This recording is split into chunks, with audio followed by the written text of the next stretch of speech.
Greetings and welcome to another episode of Real Talk with Dr. Steve Glallon III. I'm very excited this morning to have a very special guest with us, one that has done tremendous work in this community, throughout this state, throughout this nation, and quite frankly, abroad. You would anticipate that I'm talking about a national figure that has lived decades on this earth, but no, I'm talking about a very outstanding young lady whose namesake has a very special place in my heart. I'm talking about Zoe. Not my Zoe, but I'm talking about the world's Zoe. Zoe Terry. The Bible often tells us in Isaiah that a child will lead us. In the midst of real turbulent times, many divisions, difficulties that we face as a community, state, nation, and world, it is always heartwarming to see the power, the passion, and the purpose of a young lady, of a young person that manifests itself in service and leadership, and most importantly, in love. And these qualities are reflected in the person of Zoe Terry, my special guest at this time of Zoe Dolls. And again, I would like to welcome her to Real Talk with Dr. Steve Glallon III so we can have a real talk about her young life, but most importantly, her tremendous service to our community and how she's been able to impact so many across this world. Welcome, Zoe. Thank you. Thank you so much for having me. I'm very, very excited. I know people thought that when I said Zoe, I was going to be talking about Zoe Glallon, my Zoe, but I will take the privilege of claiming you as my Zoe as well.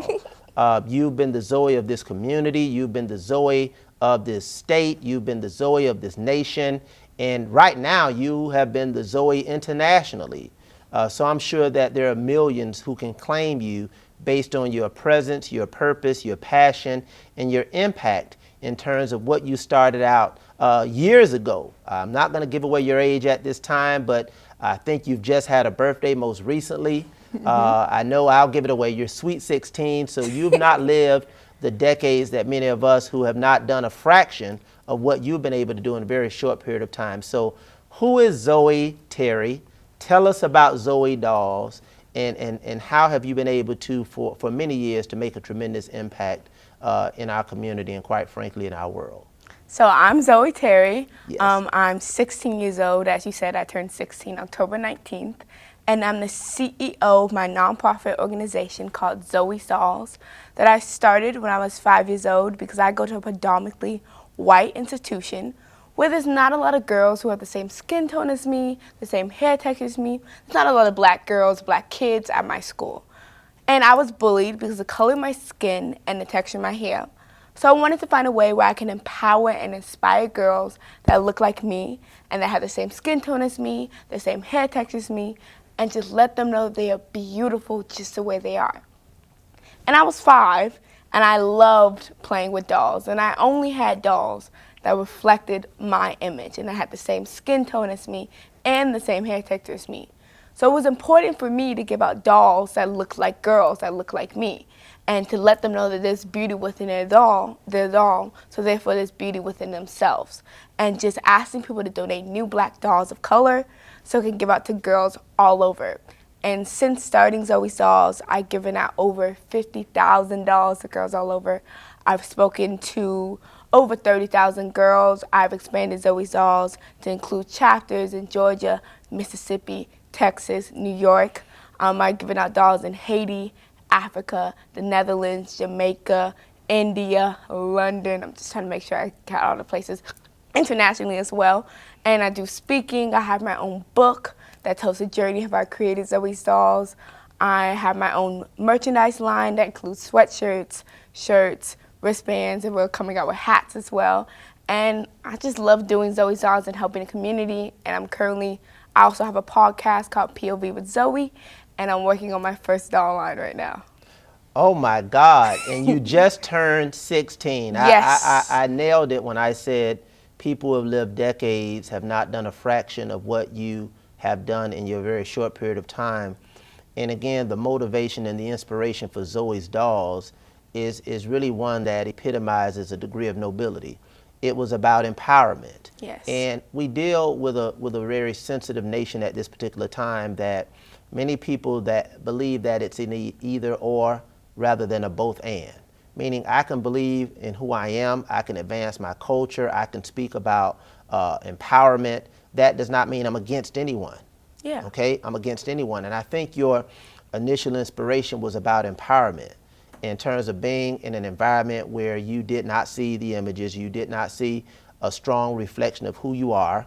When you possibly went to the stores and you looked on the shelves, you didn't see those images, and symbolism is very, very important. What was the process that you went through during the initial launch of Zoe's Dolls? Did you start out with 2, 3, 5? What did you tell your parents? How did you come about that in terms of not simply accepting bullying, but really leaning into who you are, what you represent, and quite frankly, as they say, doing it for the culture?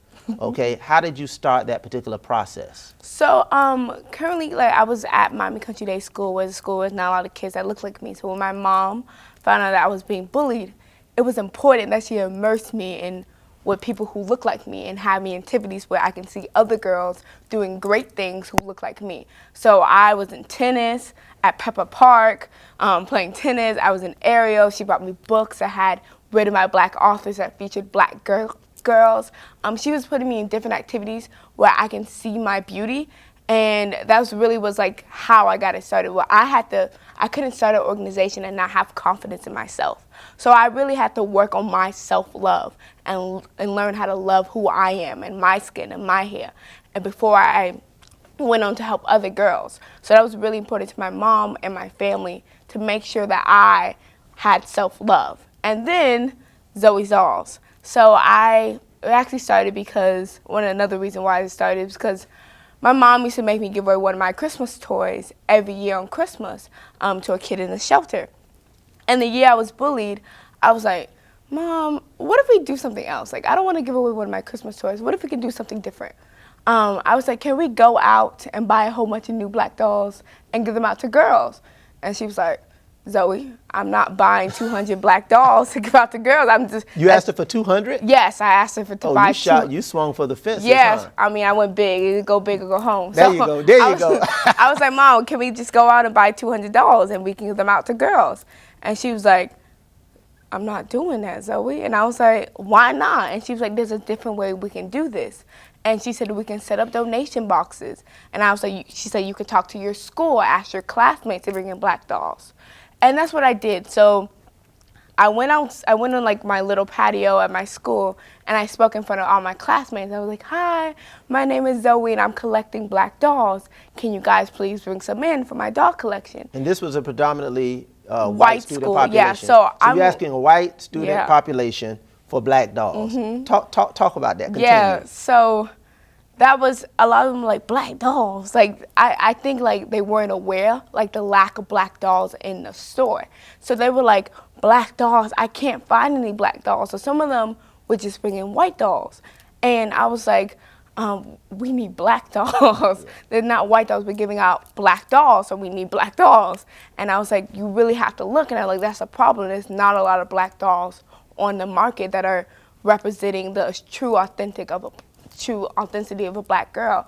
And I think that was a problem, and that was a problem my white classmates had. They couldn't find a black doll.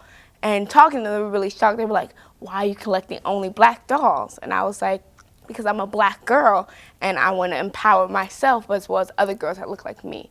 And so that was just kind of the conversation that started, and that was the first year I did Zoe Dolls, and I got $150 that first year. So the first time you asked for that donation from a predominantly white student population, your goal was 200, you had $150 that came in. Talk to me about what that process was like from an educational standpoint, because a lot of times we deal with issues in our community, state, nation, and world, and I often say that in the conversation because what happens here obviously has worldwide impact, and we deal with it very often not out of malice. I don't believe that all of the people are bad people. Yeah. I think we have to break down barriers through information and education because people are ignorant. And that's not an offensive word because Shakespeare said everyone is ignorant only on different subjects. So there was a level of ignorance regarding black dolls. But talk to me about what that was like in terms of educating. Was there an educational element to that you were informing them? Because you said they asked you, well, why? Yes. And the fact that when they went to look for some, there were not many. Yeah. So even on this still happens today. Like even on when I went on Good Morning America, one of the feedback was some critics and comments in my Instagram comments were like, "This is racist. Why do you only give out black dolls?" And like it's not about putting down people who aren't black. We will give out a black doll to any girl who wants a black doll, and I think understanding that representation is important. Just like they have representation through history, through dolls, through toys, through social media, through everything. White representation is everything, everywhere and everything to white people. And I think understanding that black representation is just as important, and in fact even made more important because of our history and trials and tribulations we face in America. Just breaking that down, that representation is important for black girls, especially for black girls in a predominantly white institution where there are constantly there's microaggressions, the people hating against you simply because of the color of your skin. I had to really explain to my classmates that this is going to help me and help other black girls feel confident in themselves. Awesome. I've been amazed with your story at the onset, and one would ask, how did I come into play? You've done a tremendous amount of work in District 1. You have helped to support, empower, lead many of our schools in District 1, many of the underserved, the under-resourced, and the under-voiced schools. So I want to, again, thank you for the donation of time and talent and treasure to the schools in District 1 and the many service projects that you've been involved in. I notice you have what is called a day of service. Yes. That you usually, most of us on our birthday and Christmas and holidays, we always are looking for gifts. You've taken a different take on celebrating your birthday. It's called Zoe's Day of Service, or a Day of Service. Can you talk about what that is? Because that's some of the tremendous work you've done in our district through a day of service. It wasn't just coming to give out dolls.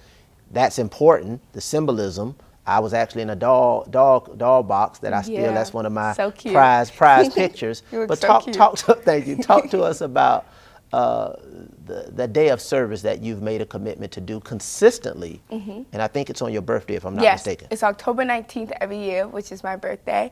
And I love community service. I always wanted to find a way where I can help people. My mom has always instilled in me that helping people is important. There's always people who have less than you, and that people that need help, and it's your job, if you can help them, to do it. And I think taking the opportunity to do some service and get my school and my classmates to participate in that service is important. So essentially what we do is we go to different schools and we ask the principal and the teachers what they need to be fixed, right? What do they need help fixing? So recently, this year, we did painting. They needed a paint job with their columns around their school, so we painted all their columns, and we also painted some of the teachers' doors. And that was just something they needed help with.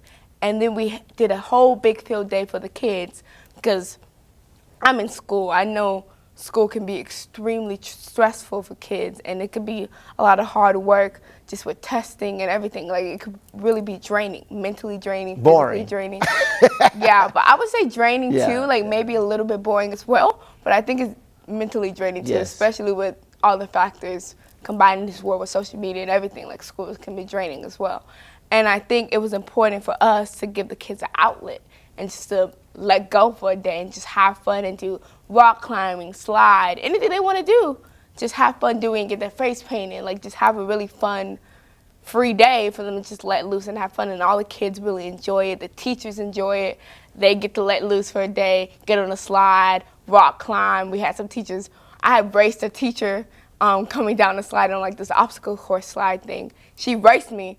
She didn't win though. I won. Okay. I won. I wasn't gonna lose my crown like that. So yeah, no, we just do service days every year just to have an opportunity to do service, but also give an opportunity to the kids to just have fun and let loose. Tremendous lesson from your mom and your parents and your families, that it's not about what you can take, but you live a life by what you give. There's an expression that says, service is the rent we pay for living. And I mean, I think you are paid in full. I mean, your service has obviously extended years and decades along, but we're so thankful that you continue to give. The school that you were recently at is in District 1. It was Nathan B. Young. Yes. Last year, you're talking about a competition, I think, at Dr. Robert B. Ingram. I participated in that day of service as well. You all did plants and gardening, and, Yes. and I actually participated in a some kind of a race in Sack my racing? sack racing Yes, in my you did suit. the sack I had race my with me. suit in, and I was sack racing. You lost too. I lost, but it takes me back to my days at Northwestern when I used to run in suits and hard bottom shoes, but I didn't lose then. I used to win. But it was a tremendously enjoyable opportunity that the students benefit, the staff benefit, and you serve as a role model for young ladies, and quite frankly, all of us, as it relates to what that spirit of giving and service and leadership are all about. I think the focus on girls is very important. We've had a number of our board members actually to talk about some emphasis on girls, because obviously the national narrative, and historically, specifically in the African American community, and quite frankly, most recent data talks about even the Hispanic community. When you look at the data on arrests, the data is predominantly represented with Hispanic and African American boys. Black and Hispanic males comprise many of the young adolescent youth arrests in our community. Over the past several decades, we've had a number of initiatives that focused on males. Obviously, the data drove us to that particular point. But your initiatives have really brought attention to an area that's critically important, and that is our young ladies. And I think that's critically important, and you represent that work tremendously. I talked about the work you've done in District 1. You've done some work throughout.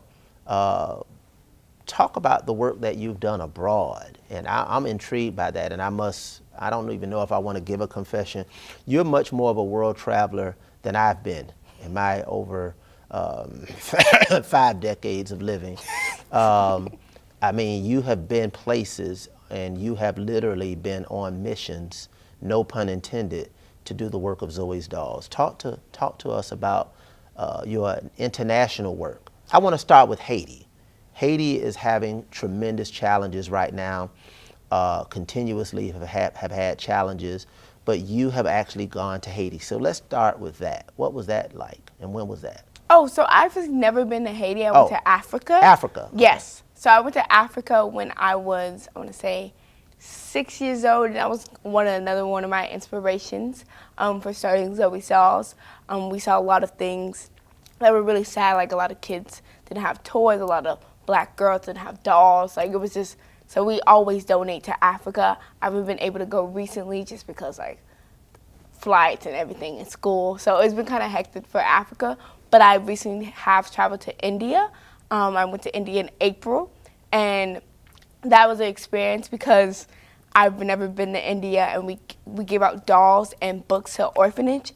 And a big issue in India is colorism, and they've never received dolls or been told that, like, some of the girls didn't even know that they were beautiful. Like, it was just big, and because of the language barrier, there was kind of a language barrier, but they understood what I was saying when I was telling them they were beautiful. And I think that's so powerful, just to, like, be able to tell people in a different country that I've never met before that they're beautiful just the way they are. And because colorism is such a big issue in India, it was very important for me to give out dolls and talk to the girls as well and just hug them, because some of them never received hugs. Like, I don't know if people in India just aren't affectionate, but I'm extremely affectionate, so it was very important for me just to love on the girls and to let them know that they're loved and they're beautiful and they're supported. And that was very rewarding to me, because I give out dolls and books, and it's something that I feel like will leave a lifelong impact on their lives. And being there physically was really important to me. And I also went to London this summer. Okay. And I gave out dolls and books to a school in London. We gave out, I want to say, about 200 dolls and 200 books to the school. And that was very rewarding too, because it's always cool traveling to another country, but it's always cool to do service in another country. I think it takes it a step further when you're able to make an impact and leave an impact in the place you're traveling to. Like, this is not your hometown, you're someone new, and you're making an impact there, and I think that's important. And I think making sure everywhere I go, I leave a positive impact on someone's life is important. And I've always wanted to do that. I'm also going to Greece this summer, and I'm giving out dolls in Greece as well, and books. I really want to work on getting my second book out too as well, so I'm really excited about that. So there are places you've actually gone and your hands on deck physically, but there are also countries that you've actually sent. Yes. So some of those countries that you've sent to that are depressed, what countries were those? I sent to Haiti. Okay, that's why Africa, I yeah. got confused. I just want to Yeah. make sure. No problem. The old man is getting old, but not that old. I said I know it was some work you've done in Haiti. Yeah, So no. so I've you given actually out dolls you to- sent them to Haiti. Yes. So we work with an organization, Okay. Multiple organizations that will ship the dolls when they are going, because they do their own service work, like rebuilding churches. Well, I don't do that, but they do that. And we ask them if they can take some dolls along with them to go out to the orphanages there, to the black girls. And I love giving out dolls because they always send out videos. They send back videos to be like, thank you, Zoe Dolls, we love our dolls. We do a follow-up of them playing with their dolls. And like we always give out dolls to Haiti, Africa, and I recently gave out dolls to the Netherlands, Jamaica, Cuba. I believe that's that's the places. Yeah.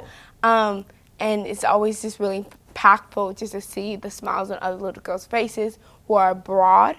And even though I'm not there physically, I feel like we still build that connection because they know who I am and I know who they are. And you mentioned something about here in the States, the United States, you've established chapters. Yes. What does that look like? So the chapters of Zoe Dolls are like, they do their own service projects with Zoe Dolls. So they may do a doll collection and give out dolls to a local school there or orphanage there. And they do their own, they take our missions and implement them over there where they live. So we have chapters in Georgia, Mississippi, Texas, and New York. So they have their own activities that they do. So they may host like I remember we did a pop-up at Mississippi, and they did their own like roller skating rink and doll giveaway there too. So they do their own events that carry out our mission. So that was essentially what the chapters would do. And yeah, it was pretty cool. So we had kind of got it spread out because I can't be everywhere. So we have people carrying out the mission. And I'm glad you said that. That was a powerful statement. You can't be everywhere, but you have people to carry out the mission. And for them to carry out the mission, that means they have to believe in the vision. Yes. They have to be strategic and deliberate about what the mission is and what the purpose is. And again, that comes to leadership. Your leadership, your example, your inspiration is contagious. And I'm sure my viewers are watching this and they're inspired because I'm inspired as well. To do this requires capital, donations, investments. Obviously, your parents, your mother was your first VC, right? She was your first venture capitalist. She made initial investment and obviously is paying tremendous dividends. How do you go about raising funds? Through donations? You have activities? Yes, so we get a lot of sponsorships and funding. It's very well received because I'm a kid too. So like for people who don't really want to do like bigger organizations who don't want to come out and do like hard handiwork, like come out and paint with us, they'll donate the paint or they'll donate like the food, like GFS. They donate the food for all of our service days. GFS is? Gordon Food Service. Okay. Gordon Food Service, they donate all the food for our service days.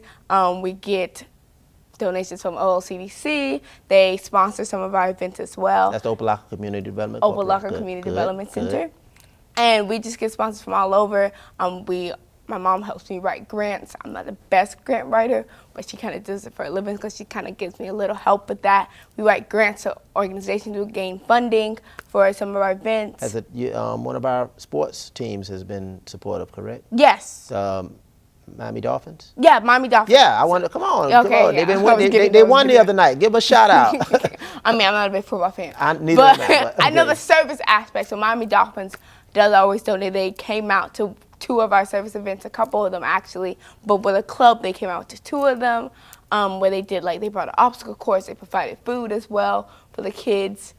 So we have different sponsors that do a lot, and it's really good that we can get sponsorship because we don't require people to pay for the dolls or anything that we do. Everything is always free.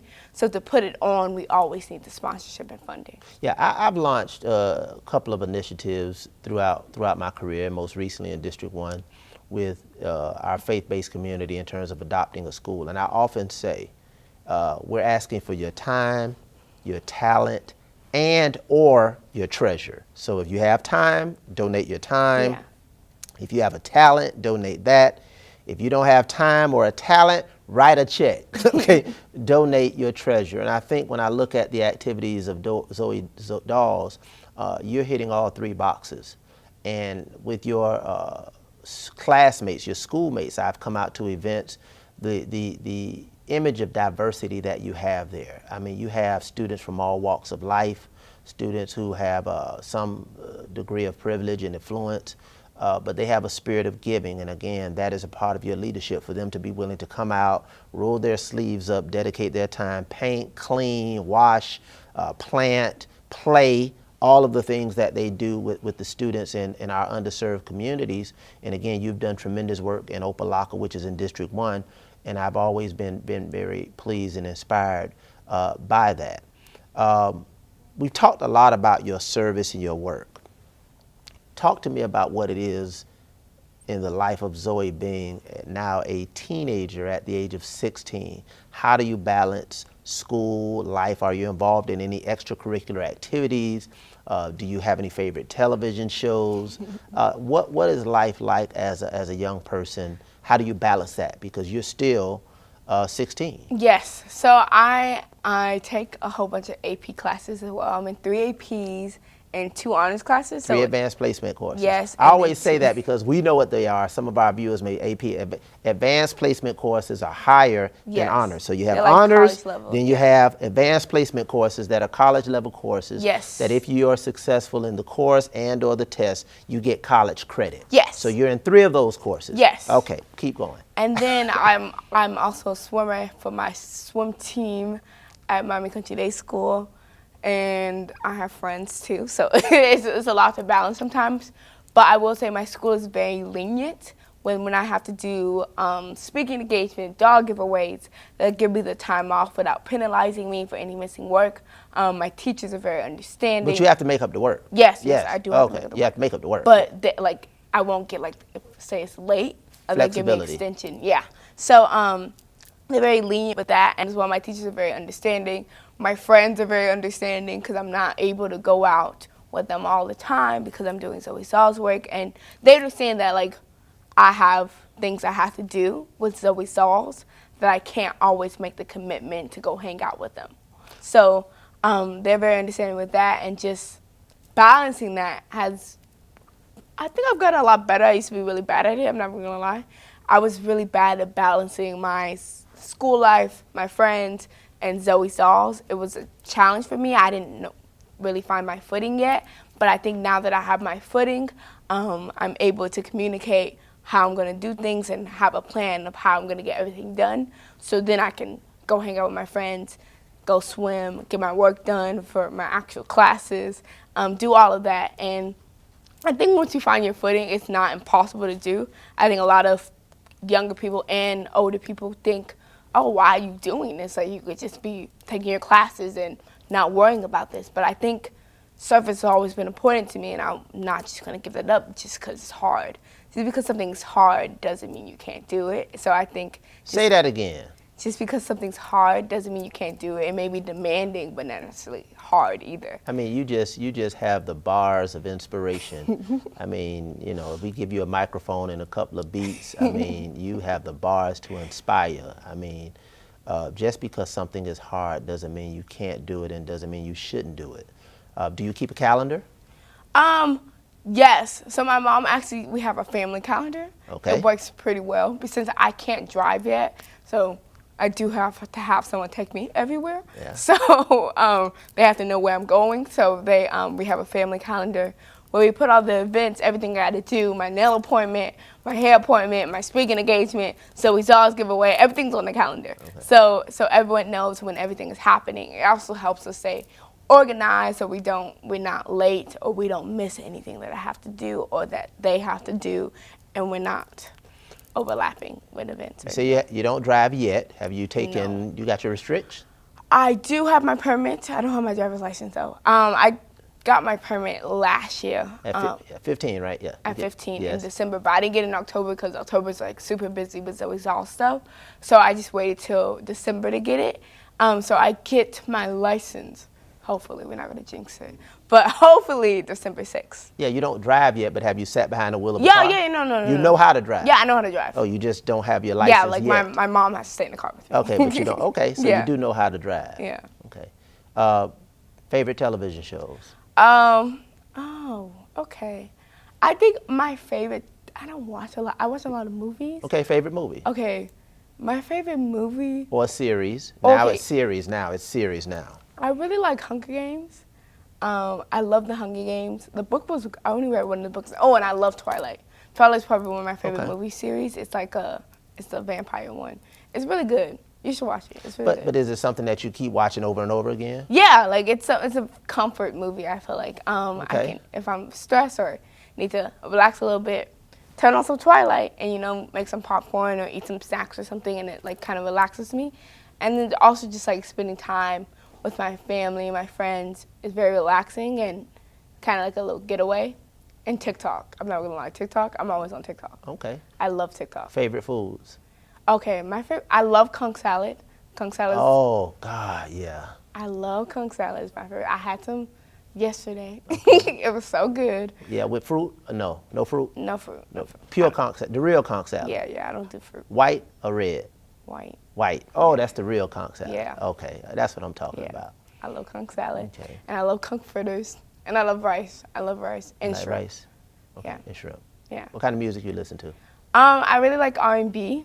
I love Ari Lennox. Her, SZA, Daniel Caesar, even though he's kind of controversial. I still love him as a... He's controversial? Yeah, he's racist. Not Okay. like racist, but like... No, he is racist. Okay. He's racist. Okay. He's very controversial, so I don't But listen you like to his music? I don't listen to him that much anymore you gotta because stop. of the Okay. controversy, All you right. know? It's just like you can't really be listening to Kanye anymore. Yeah, that's right. So, yeah, those are some of my favorite artists. I also love rap. I love Jay-Z. You love Jay-Z? Jay-Z's my favorite. Like my absolute Jay-Z favorite. is my... He's my favorite rapper of all time. He's my favorite. Like Are you serious? You too? absolute You are an favorite. old soul. I love Jay-Z. No, I love Jay-Z. I love Jay-Z. No, I love Jay-Z. I love Jay-Z. I love Jay-Z. Yeah, okay, you would. Okay. you would. God, I mean, I love 16 him. years old and you love Jay-Z? Yes, You he's so to, I talented. hope the young people understand it. He is so talented. He is. He's like, I think because of how he writes his song, it's like, I think with this new day age rap, like a lot of people mumble. And I'm not a fan Well, of you know, mumble rappers. and I love Jay-Z. And he's To real. your point, his authenticity, Yeah. what he's saying, the fact that you can understand what he's saying, I think that's what you're talking about. Some rappers mumble, and I had Yeah. to grow into understanding what are they saying. Exactly. I like the beat, I like the music, but I don't know what they're saying. Yeah, you can't sing along. I you mean, can't what are rap they saying? along I with can't it. follow Like, the words. It's like not I cool mean, anymore. it's a whole new language, but his lyrics. But for me, he and I are the same exact age. Okay. Zoe and Blue Ivy are around the same age. I Believe Forever Young, one of my favorite songs. But his story and his journey is something that I really relate to growing up in the time period that we did, looking at some of the challenges that we faced, overcoming some of the obstacles. The difference is I can't rap and I'm not a billionaire. But, you know, I can always appreciate The hustle? the hustle and the stories he tells because I can relate to them. And the wisdom that he imparts. I know this is not a whole Jay-Z segment, but let's go again. I love Jay-Z. Me too. Oh my God. So, as we prepare to close, you know, what would you like to say to the young ladies, to the viewers, to the parents, and shout out to your parents. I'll get to my shout outs, but your parents, your families, Nakia, Tasha, I mean, everybody who stands in the gap for you. We appreciate them because what they've poured into you, you've been able to pour into our children at the community, state, local, and national level. You for me, give me another layer of hope, another level of inspiration. And despite the cacophony of the world, the division, when I see your service events and I see the levels of inclusion, and again, I say to people, it's not about when you're for something doesn't mean you're against something. You can be for certain things, but not against certain things. And I've used this terminology most recently that I can never capitulate to prescribed advocacy. I won't capitulate to prescribed advocacy. What does that mean? Nobody's going to prescribe to me, give me a prescription for how I demonstrate my support, my advocacy, my love, my relationships. I have to make that determination.